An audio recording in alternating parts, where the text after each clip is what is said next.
Well, inflation is still rising in America, and the newest figures are raising serious concerns about our economy.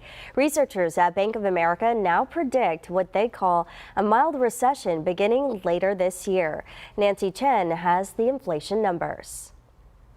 Amanda Morrow expected the rent for her Manhattan apartment to go up this year, but not by over 50%. Does it feel like an eviction? It does. It does, because there's no way that we can afford to stay here anymore. She says the only way out is for her and her husband to leave the city. There's nothing we could have really done to prepare for that kind of an increase. It's happening all over the neighborhood, all over the city. And across the country. Rents rose by nearly 6% in June, the highest one-month jump in nearly 40 years. Electricity is up more than 13%.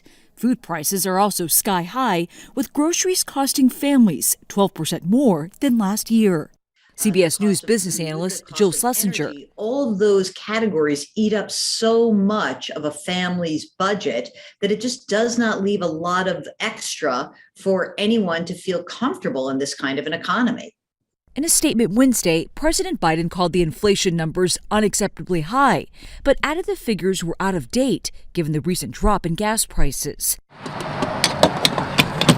The average cost of a gallon of gasoline is down just over 40 cents from the record $5 a gallon it reached in mid-June. The pressure is on for the Federal Reserve to get more aggressive. Officials could again hike interest rates 0.75 of a point later this month to cut down borrowing and spending by consumers and businesses. But even that may come at a price. The Fed may raise rates too much too quickly, which would slow down the price increases, but it could also push the economy into a recession.